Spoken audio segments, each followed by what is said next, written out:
Hello दोस्तों, आज की क्लास में हम बात करेंगे द्रव में दाब क्या है। जो द्रव होता है, द्रव में आखिर दाब का हम अनुभव कैसे करते हैं, इसकी क्या विशेषता होती है, इसके मात्रक क्या होते हैं।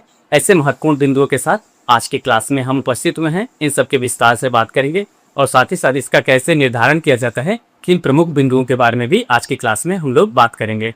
आज की क्लास प्रारंभ करने से पहले एक बार हम लोग कल की क्लास को रिवीजन कर लेते हैं कि कल की क्लास में हमने वायुमंडलीय जो दाब पढ़ा था, उस वायुमंडलीय दाब में आपके प्रतियोगी परीक्षा में जो प्रश्न पूछे जाने की संभावना होती थी, कहाँ से पूछे जाने की संभावना थी, इन इन बिंदुओं के बारे में हम लोग एक एक करके डिस्कस किए थे। एक बार उन्हें पुनः रिवीजन कर लेते हैं ताकि आज वाली क्लास जो हो कल वाली क्लास से लिंक करती रहती है, जिससे आपको समझने में भी आसानी होती है। इसी के साथ साथ आपका वह पिछली क्लास जो होती है रिवीजन भी हो जाती है, आपके माइंड में वह आराम से सेट हो जाती है, या कह सकते हैं एक बार उन्हें रिवीजन हो जाती है या उन्हें याद कर ले सकते हैं एक बार पुनः।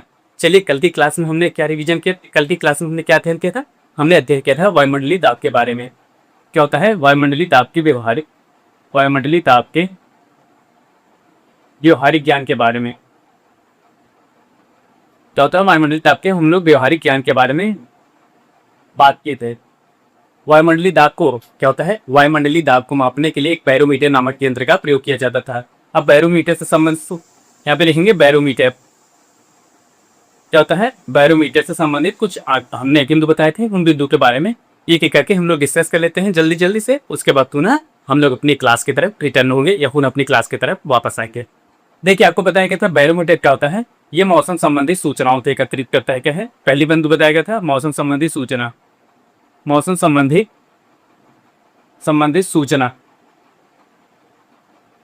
क्या पहले बताया गया था, पहला बिंदु ये बताया गया था ना आप लोगों को। पहला बिंदु बताया गया था जो बैरोमीटर होता है वायुमंडलीय ताप में, आप वायुमंडल में जितना प्रेशर चल रहा है या क्या कैसी गतिविधियां होने वाली हैं, इसी यंत्र के माध्यम से आपको बताया गया था। इसी यंत्र के माध्यम से जो आंकड़े प्रस्तुत होते हैं उससे हम एक अनुमान लगाते हैं कि हमारे वायुमंडल में या कह सकते हैं आज के मौसम में क्या परिवर्तन होने वाला है। इस सब के बारे में ये आपको सूचना देते हैं। और दूसरा बताया गया था, अगर क्या होता है अगर बैरोमीटर तेजी से नीचे आ रहा है, क्या है तेजी से नीचे गिर रहा है, तेजी से नीचे गिर रहा है। जब तेजी से नीचे गिर रहा है जो आपका बैरोमीटर होता है, अगर तेजी से नीचे गिरा है तो उस समय कौन सी परिस्थिति उत्पन्न होने वाली थी, ये कौन सी घटनाएं घटने वाली थी। उस समय आने वाली थी आंधी और तूफान आने की घटनाएं थी। क्या होता है अगर तेजी से अचानक, यहाँ पे लिखेंगे चाहे तो यहाँ पे लिखेंगे अचानक, यहाँ पे लिखते हैं अचानक, तो क्या आएगा, इससे होता है आंधी तूफान।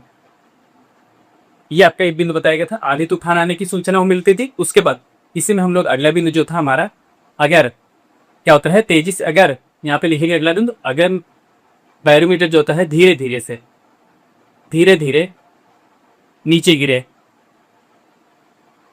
गिरे फिर कौन सी दशा उत्पन्न होती थी। अगर धीरे धीरे नीचे गिर रहा है तो इसमें आपको क्या होता थी, वर्षा होने की संभावना थी। क्या वर्षा होती। अगर धीरे धीरे आपका जो बैरोमीटर है अगर वायुमंडलीय दाब के अनुसार धीरे धीरे अगर गिर रहा है तो उस समय वर्षा होने की संभावना थी। यहाँ पे लिखिए वर्षा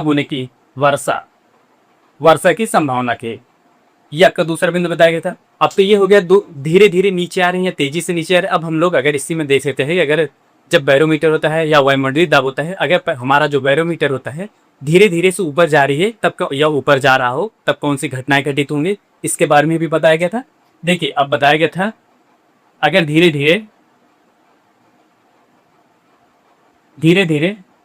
ऊपर की तरफ जाए, जब धीरे धीरे ऊपर की तरफ जाएगा तो आपको बताया गया था जो मौसम होगा कैसे होगा, मौसम आपका साफ होगा या सूर्य की किरणें रहेगी। यहाँ पे लिखेंगे मौसम साफ।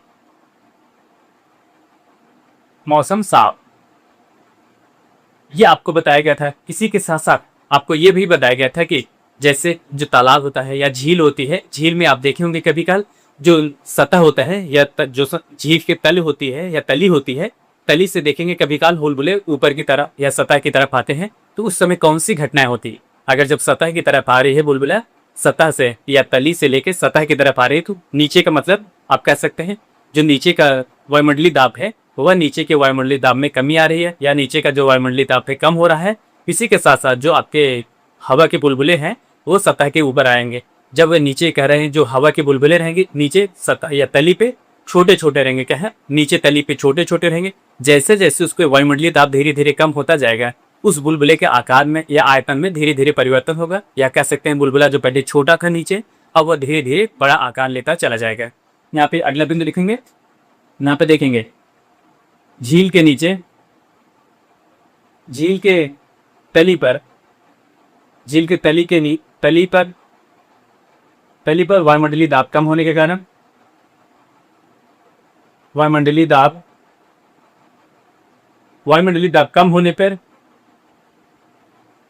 कम होने पर तली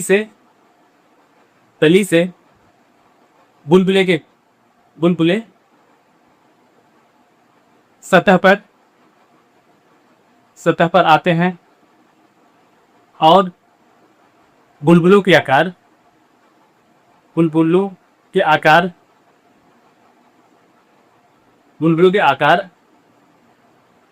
बड़े होते हैं, बड़े हो जाते हैं। बड़े कैसे हो जाते हैं आपको बताया गया है, क्योंकि नीचे जो होता है, नीचे सतह पे जो होता है प्रेशर अधिक लगता है। क्या है, नीचे सतह पे प्रेशर जब अधिक रहेगा तो कोई भी वस्तु या कोई भी आकार होगी, उस वस्तु पे अगर प्रेशर लगा देंगे, प्रेशर लगाने के पश्चात उस वस्तु को आकार क्या होता है, न्यूनतम हो जाता है। जैसे आप प्रेशर हटाएंगे, जैसे जो आप स्ट्रेस बॉल लेते हैं, स्ट्रेस बॉल ले लीजिए या कुछ भी ले लीजिए, स्ट्रेस बॉल होता है, उसको जैसे आप दबाएंगे वो क्या होता है, छोटा हो जाएगा। जैसे उस पे से आप प्रेशर हटा लेते हैं, क्या है, जैसे उस पे से प्रेशर हटाएंगे तो आउटपुट देखिए क्या होता है, बॉल एकदम गोल हो जाएगा, है उसके आकार में वो आकार बड़ा हो जाएगा, जो पहले आकार का था उस तरह हो जाएगा। यही होता है वायुमंडलीय दाब में, जो नीचे बुलबुले होते हैं उनमें भी यही घटनाएं होती हैं। क्या होता है, जब उस पर प्रेशर लगाया जाता है तो आकृति है जो बुलबुला होता है छोटा हो जाता है। जब वही बुलबुला का प्रेशर कम कर दिया जाता है या प्रेशर रिलीज कर दिया जाता है, वही जो होता है छोटा बुलबुला धीरे धीरे सतह पे आता है तो बड़े बुलबुले का आकार ले लेता है। आपको यह बताया गया था। और अगला दिन बताया गया था, आप जैसे जैसे क्या होता है, जैसे जैसे ऊपर जाते हैं, जैसे जैसे ऊपर जाएंगे वायुमंडलीय दाब क्या होता था, वायुमंडलीय दाब कम होता जाएगा। क्या होता था, वायुमंडलीय दाब कम हो जाएगा। इसका उदाहरण क्या देखे थे, इसका उदाहरण आपको बताया गया था कि जैसे जो आपका पेन होता है या जो आपकी कलम होती है, कलम को लेके आप अगर हवाई जहाज में सफर कर रहे हैं तो सफर के दौरान आप देखेंगे जो आपकी पेन की इंक होती है वह बाहर निकल जाती है। क्या है, पेन की इंक जो होती है बाहर निकल जाती है। उसमें क्या होता है, जो आपका पेन होता है, पेन बनाया जाता है जो पृथ्वी का वायुमंडल होता है, उस वायुमंडल के दाब के अनुसार क्या होता है, पेन को बनाया जाता है पृथ्वी के वायुमंडल के दाब के अनुसार। लेकिन आप जैसे जैसे सतह से ऊपर जाएंगे, वायुमंडल की सतह से ऊपर धीरे धीरे जाएंगे तो आपका जो होता है वायुमंडलीय दाब क्या है, वायुमंडलीय दाब कम हो जाएगा। जबकि वायुमंडलीय दाब वहां पे कम होगा, लेकिन आपके इंक का जो दाब होगा, क्या होता है, आपके इंक का जो दाब होता है वह बड़ा अधिक होता है। क्या है, इंक का दाब आपका अधिक होगा। जब अधिक होगा तो धीरे धीरे वो क्या होता है, इंक आपका बाहर की तरफ आ जाएगा। जैसे हवाएं होती हैं लो प्रेशर से हाई प्रेशर की तरफ चलती हैं, यानी लो प्रेशर से जब हाई प्रेशर की तरफ चलती हैं, इसका मतलब वे बैलेंस बनाने के प्रयास करती हैं। वही होता है जो आपका लिंक होता है, उसमें हाई प्रेशर होता है या वायुमंडलीय दाब अधिक होता है। जो आपका बाहर का दाब होता है वह दाब कम होता है। उस दाब को बराबर बनाए रखने के लिए आपका इंक जो होता है वह बाहर चली जाती है या इंक से स्याही निकल जाती है, ये कारण होते हैं। अब आज की क्लास में मैं पंकज कुमार आपको सामान्य विज्ञान से संबंधित ऐसे महत्वपूर्ण टॉपिक लेकर उपस्थित हैं, जिसमें हम आज की बात करेंगे जो द्रव होता है, द्रव में दाब क्या होता है, द्रव में दाब या pressure in liquid, pressure in liquid के बारे में जानेंगे। साथ ही साथ इसकी परिभाषा जानेंगे कि इसकी परिभाषा क्या होती है, इसका मात्रक क्या होता है, कैसे इसका निर्धारण किया जाता है। ऐसे महत्वपूर्ण बिंदुओं के साथ आज की क्लास में हम लोग बारी बारी से डिस्कस करेंगे एक एक करके, और उन महत्वपूर्ण बिंदुओं के बारे में आपको बताया जाएगा जो आपके प्रतियोगी परीक्षा के दृष्टिकोण से काफी महत्वपूर्ण बिंदु होते हैं। चलिए हम लोग आज के टॉपिक की तरफ चलते हैं। आज का टॉपिक जो हमारा होता है, देखिए आज का हमारा टॉपिक क्या है, द्रव में दाब। द्रव में दाब या लिक्विड या प्रेशर इन लिक्विड के बारे में हम लोग बात करेंगे। हेडिंग डालेंगे द्रव में दाब। द्रव में आज का हमारा टॉपिक है द्रव में दाब। जो आपका लिक्विड होता है, द्रव में दाब, द्रव में दाब, pressure in liquid, pressure in liquid. क्या होता है, आपका जो द्रव होता है उसमें दाब का हम अनुभव कैसे करते हैं, इसके बारे में हम आज की क्लास में डिस्कस करेंगे। देखिए जो द्रव होता है, द्रव का अब देखिए जैसे द्रव होगा, द्रव में आप कैसे ताप लगाएंगे, इसके बारे में सबसे पहले आप सोचिए कि जैसे कोई द्रव होता है, अगर हम उस द्रव को पृथ्वी की सतह पे गिरा देते हैं, पृथ्वी की सतह पे गिरा देंगे, एक खासियत याद रखिएगा, जो द्रव होता है, द्रव का कोई आकार निश्चित नहीं होता है। क्या है, द्रव का आकार निश्चित नहीं होता है। आप लिखेंगे, पहली बात तो क्या होता है, द्रव का आकार क्या होता है, द्रव का आकार जो होता है अनिश्चित होता है। द्रव का जब आकार अनिश्चित होता है, जब अनिश्चित होगा, आप जैसे किसी भी द्रव को नीचे प्रेशर लगाएंगे तो प्रेशर तो लगाएंगे, जब उसका आकार में आकार निश्चित नहीं है, जैसे कोई द्रव होगा उसको नीचे आप गिरा के उस पर प्रेशर लगा रहे थे, क्या होता है, प्रेशर लगाने के पश्चात वो द्रव आपका फैल जाएगा, तब उस द्रव पे केवल थोड़े से ही द्रव पे आप प्रेशर लगा पाएंगे। लेकिन अगर वही द्रव जो होता है, क्या होता है, अगर वही द्रव किसी पात्र में ले लेते हैं या किसी बर्तन में ले लेते हैं, जैसे आपका ये द्रव खरा है, क्या है, इस द्रव, ये आपका इस पात्र में आपका ये द्रव खरा है, जब आपका इस पात्र में द्रव भरा है, अब आप यहाँ पे प्रेशर लगाएंगे तो कहाँ पे लगेगा, जब प्रेशर आप यहाँ पे रिलीज करेंगे, जैसे जैसे आप यहाँ से प्रेशर डाल रहे हैं, क्या है, यहाँ पे लिख देंगे प्रेशर, यहाँ पे जैसे आप प्रेशर डालेंगे तो जो लिक्विड होगा, एक तो लिक्विड में या जो पात्र होगा या जो जिसकी आप बर्तन में रखे होंगे, बर्तन में रखने के बाद प्रेशर लगाएंगे तो कुछ कह सकते हैं ताप यहाँ पे नीचे सतह पे पड़ेगा, यहाँ पे भी ताप पड़ेगा, और इसी के साथ साथ जो आपका लिक्विड रहेगा धीरे धीरे दबाव के कारण नीचे जाएगा, नीचे जाने के कारण आपकी जो ये दोनों तलियां हैं, ये जो तली है, इस तली पे भी तो दबाव पड़ेगा, इस तली पे भी तो दबाव पड़ेगा, कैसे पड़ेगा, जैसे जो लिक्विड होता है वो धीरे धीरे जब दबाएंगे, दबाने के पश्चात वो धीरे धीरे सिकुड़ेगा, जब सिकुड़ेगा तो अपने आकार में जो उसका आकार होगा वह धीरे से फैल जाएगा, जब फैलेगा तो उसके बाद जो तली होगी, जो किनारे किनारे पे दोनों सतह होंगी, उनको प्रेशर डालेगा, प्रेशर डालेगा तो यहाँ पे भी हम दाब को अनुभव करेंगे, यहाँ भी दाब का अनुभव होगा। कहाँ पे, एक तो आपके नीचे तली पे भी दाब का अनुभव कर रहे हैं, और दूसरा आपके ये जो किनारे किनारे पे है, यहाँ पे भी आप दाब का अनुभव करेंगे। कैसे करेंगे, क्योंकि जब ऊपर से आप प्रेशर, हमेशा आपको बताया गया था, जो दाब होता है एकांक क्षेत्र पर लगने वाला लंबवत बल होता है, क्या है, जो दाब होता है आपका एकांक क्षेत्रफल पर लगने वाला दबाव, एकांक क्षेत्र पर लगने वाला बल होता है। अब जब यहाँ से आप बल लगाएंगे, बल लगाने के पश्चात आपके जैसे जैसे प्रेशर करेंगे, ये आपका जो होता है लिक्विड सतह की तरफ फैलता जाएगा, सतह की तरफ जब फैलेगा तो मतलब यहाँ पे जो सतह होगी उस पर भी दबाव डालेगा, और साथ साथ जो नीचे तली होगी इस पे भी दबाव डालेगा। इस तरह जो होता है, हम लोग जो द्रव होता है, द्रव में दाब के बारे में जानते हैं। ये आपकी द्रव दाब से संबंधित परिभाषाएं होती हैं। इन परिभाषाओं को एक बार हम लोग वैसे जान लेते हैं, उसके बाद फिर हम उन परिभाषाओं को एक एक बिंदु करके लिखाते हैं। देखिए जो द्रव होते हैं, देखिए इसमें आपको परिभाषा देख लीजिए। जो द्रव होते हैं, द्रव के अणुओं द्वारा क्या होता है, द्रव के अणुओं द्वारा, देखिए द्रव के अणुओं द्वारा क्या होता है, द्रव के अणुओं द्वारा बर्तन के क्या होता है, बर्तन के तली पे अथवा क्या होता है, देखिए जो द्रव होंगे वो अपने जो बर्तन होगा इसके तली पे भी, उसके बाद किनारे किनारे सतहों पर जो एकांक क्षेत्र पर दाब डालेंगे, क्या है, एकांक क्षेत्र पर जो दाब डालेंगे वही दाब आपका क्या कहलाता है, द्रव का दाब कहलाएगा। क्या है, द्रव का दाब कहलाएगा। पुनः देख लीजिए, देखिए क्या होता है, देखिए द्रव के अणुओं द्वारा क्या होता है, जो द्रव आपका भरा है इसके अणुओं द्वारा क्या होता है, द्रव के अणुओं द्वारा बर्तन की दीवार क्या होता है, जो बर्तन की दीवार होती है अथवा तली पर क्या होता है, बर्तन की दीवार अथवा तली पे जो होता है, तली के प्रति क्या होता है, तली के प्रति जो होता है एकांक क्षेत्रफल पर लगने वाला बल क्या होता है, एकांक क्षेत्रफल पर लगने वाला बल ही आपका क्या कहलाएगा, द्रव में दाब कहलाएगा। क्या है, द्रव में ये दाब कहलाएगा। परिभाषा लिख लेते हैं, यहाँ पे परिभाषा लिखिएगा, हेडिंग डालिएगा परिभाषा या डिफिनेशन, कैसे हम जानेंगे कि किस क्या है। देखिए परिभाषा में लिखेंगे द्रव के अणुओं द्वारा, यहाँ पे परिभाषा लिखिएगा जो आपको बताएगा, द्रव के अणुओं द्वारा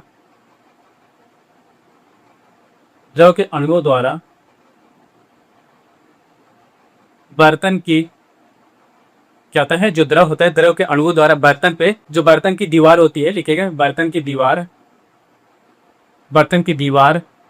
अथवा क्या होता है, बर्तन की दीवार अथवा जो आपका ये तली होता है, बर्तन की दीवार अथवा तली पर क्या होता है, तली के प्रति, यहाँ पे लिखेगा तली के प्रति एकांक क्षेत्रफल पर क्या होता है, एकांक क्षेत्रफल पर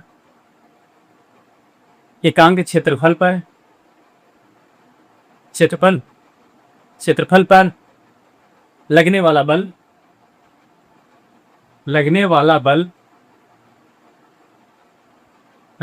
ही द्रव में दाब कहलाता है, या द्रव में दाब कहलाता है। परिभाषा से आपको जो ये फिगर बताए गए, इसी के माध्यम से आपकी परिभाषा निकल के आई। कैसे होता है, जब कोई द्रव होता है, द्रव में आप प्रेशर लगाएंगे या किसी द्रव होगा उसको प्रेशर डालेंगे, तो प्रेशर के दौरान इस तली जो होगी, तली के साथ साथ आपका जो ये तली होगी, साथ साथ जो किनारे होंगे, किनारे पे भी आप जैसे कोई भी लिक्विड होता है उस पर अगर फोर्स करेंगे तो पर्टिकुलर जैसे इस पूरे क्षेत्र पे आपका प्रेशर नहीं पड़ रहा है, लेकिन प्रेशर केवल एक ही बिंदु पड़ रहा है ना, प्रेशर आप यहाँ पड़ रहा है। इस प्रेशर की वजह से एकांक क्षेत्र इसी एरिया कहा गया है, इसी वजह से इसको एकांक क्षेत्र कहा गया है, क्योंकि हम प्रेशर यहाँ पे डाले हैं। जब प्रेशर डाले हैं तो इस तरफ के जो लिक्विड होंगे इधर की तरफ दीवार पे डालेंगे प्रेशर, कुछ लिक्विड इधर की तरफ दीवार पे प्रेशर डालेंगे। यही आपकी परिभाषा में बताया गया है। क्या होता है, अणुओं द्रव के अणुओं द्वारा बर्तन की दीवार पे, आपका जो बर्तन की दीवार होती है, ये दीवार होती है, दीवार पे अथवा तली पे, या तली पे हो गई, ये आपका तली हो गया। तली के एकांक क्षेत्रफल आप जो बल लगा रहे हैं यहीं पे तो लगा रहे हैं, यही आपका एकांक क्षेत्र का बल हो गया। एकांक क्षेत्र पर लगने वाला बल जो होता है वही बल आपका क्या कहता है, द्रव का बल कहलाता है, या द्रव में दाब कहलाता है। देखिए अब तो ये हो गया। इसी के साथ हम इसको कैसे निकाल सकते हैं इसके बारे में भी जान लेते हैं कि हम अगर इसको कैसे निकालते हैं कि हमारा जो द्रव होता है इसके परिभाषा के साथ साथ इसमें कैसे हम द्रव जो होता है उसको मात्रा के रूप में विभक्त करेंगे। आपको देखिए इन बिंदु में ये जो आपके अभी परिभाषा के रूप में समझाएगा इस पे क्या क्या कार्य कर रहा है। एक तो क्या कर रहा है इसमें जो आपका, देखिए आप जब किसी भी पात्र में या कह सकते हैं किसी भी द्रव में आप दाब डाल रहे हैं, तो दाब डाल रहे हैं तो इसका मतलब क्या होता है, दाब जो आपका द्रव है, द्रव क्या है, गहराई में जा रहा है कि नहीं। जब द्रव गहराई में जाएगा, इसी के साथ साथ जब कोई द्रव गहराई में जाएगा या दबाव पड़ेगा तो जो पहले उसके कण होते हैं दूर दूर जा रहे थे, दूर थे, अब धीरे धीरे पास आएंगे मतलब उसका घनत्व जो होता है, घनत्व भी आपका द्रव की परिभाषा में निर्धारण के जो घनत्व होता है, पहले आपका द्रव दूर दूर कण थे, जब उसको आप प्रेशर डालें या दाब डालने के पश्चात आपका जो द्रव के कण थे धीरे धीरे पास आने लगे, मतलब उसका घनत्व हो गया। अब जब धीरे धीरे पास आने लगे तो जब ये द्रव पहले यहाँ पर रखा, अब यहाँ पे गुरुत्वाकर्षण बल भी तो क्या करेगा, क्या है, गुरुत्वाकर्षण बल भी तो कार्य करेगा। इस हिसाब से आपका जो दाब होता है, दाब में हम लोग ये जो दाब बराबर क्या निकल के आएगा हमारा, एक तो आप जब ऊंचाई पे होता है एकांक क्षेत्र पर जब बल लगाएंगे उसके दबाव पड़ेगा तो वो दबाव नीचे आएगा या गहराई में आएगा, वहाँ पे ऊंचाई आपकी हो गई। उसके बाद आपका जो द्रव होता है, द्रव में आपका जो घनत्व होता है या डी आ गया या डेंसिटी जिसे कहते हैं, डी आ गया। उसके साथ साथ यहाँ पे गुरुत्वाकर्षण बल भी कार्य करेगा, तभी तो आपका जो द्रव है नीचे की तरफ आ रहा है, वो जब आपका कार्य करेगा तो आपका दाब बराबर हो जाएगा एच गुणे डी गुणन जी के गुणनफल के बराबर आपका दाब आ जाएगा। इसको चलिए हम लोग लिख लेते हैं। देखिए यहाँ पे लिखेंगे अगला बिंदु, देखिए क्या होता है यहाँ पे लिखेंगे, देखिए द्रव के अंदर क्या होता है, हम लोग लिखेंगे द्रव के अंदर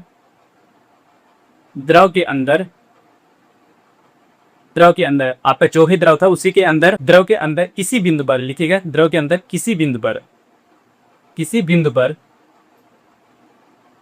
किसी बिंदु पर आपका जो द्रव था इसके किसी भी बिंदु पर द्रव के कारण क्या होता है, द्रव के कारण जो दाब होगा क्या होता है, द्रव के कारण जो दाब होगा उस पे दाब द्रव की सतह से क्या होता है, दाब द्रव की सतह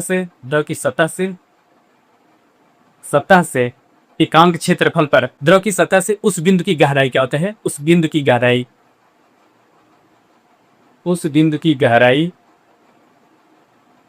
तो हम किससे दिखाएंगे, एच मान लेते हैं गहराई, तथा द्रव का घनत्व जैसे जैसे ये आकर प्रेशर डालने के पश्चात आपका ये जो द्रव होगा धीरे धीरे आपका दबाव के कारण उसके पार्टिकल पास आएंगे, ये आपका घनत्व का दर है, ये डी हो गया। तथा उस पर गुरुत्वीय त्वरण क्या होता है, गुरुत्वीय त्वरण कार्य करेगा, गुरुत्वीय त्वरण जी क्या होता है, गुरुत्वीय त्वरण जी के गुणनफल के बराबर होता है।